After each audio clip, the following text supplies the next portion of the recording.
Hello दोस्तों, कथा साहित्य चैनल में आप सभी का स्वागत है। आज हम आपके लिए एक नई कहानी लेकर हाजिर हुए हैं, जिसका नाम है विध्वंस, जिसे मुंशी प्रेमचंद जी के द्वारा लिखा गया है। कहानी पसंद आए तो वीडियो को लाइक करें, कमेंट करें और शेयर करें, और हमारे चैनल को सब्सक्राइब करना ना भूलें। तो आइए कहानी शुरू करते हैं। जिला बनारस में बीरा नाम का एक गांव है। वहां एक विधवा वृद्धा संतानहीन गोड़िन रहती थी, जिसका भुनगी नाम था। उसके पास एक धूर भी जमीन न थी और न रहने का घर ही था। उसके जीवन का सहारा केवल एक भाड़ था। गांव के लोग प्राय एक बेला चबैना या सत्तू पर निर्वाह करते ही हैं, इसलिए भुनगी के भाड़ पर नित्य भीड़ लगी रहती थी।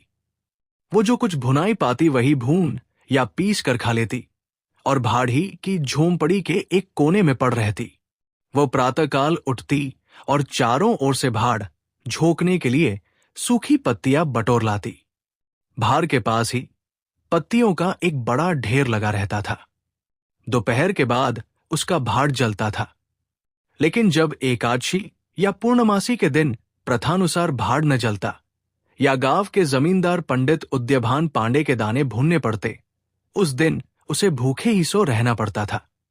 पंडित जी उससे बेगार में दाने ही न भुनवाते थे, उसे उनके घर का पानी भी भरना पड़ता था, और कभी कभी इस हेतु से भी भाड़ बंद रहता था। वो पंडित जी के गांव में रहती थी, इसलिए उन्हें उससे सभी प्रकार की बेगार लेने का अधिकार था। उसे अन्याय नहीं कहा जा सकता। अन्याय केवल इतना था कि बेगार सूखी लेते थे।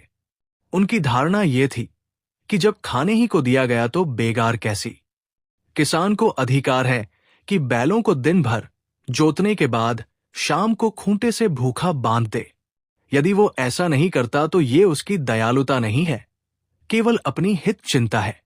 पंडित जी को उसकी चिंता न थी, क्योंकि एक तो भुनगी 2-1 दिन भूखी रहने से मर नहीं सकती थी, और यदि दैवयोग से मर भी जाती तो उसकी जगह दूसरा गोंड बड़ी आसानी से बसाया जा सकता था। पंडित जी की यही क्या कम कृपा थी कि वो भुनगी को अपने गांव में बसाए हुए थे। चैत का महीना था और संक्रांति का पर्व। आज के दिन नए अन्न का सत्तू खाया और दान दिया जाता है। घरों में आग नहीं जलती। भुनगी का भाड़ आज बड़े जोरों पर था। उसके सामने एक मेला सा लगा हुआ था।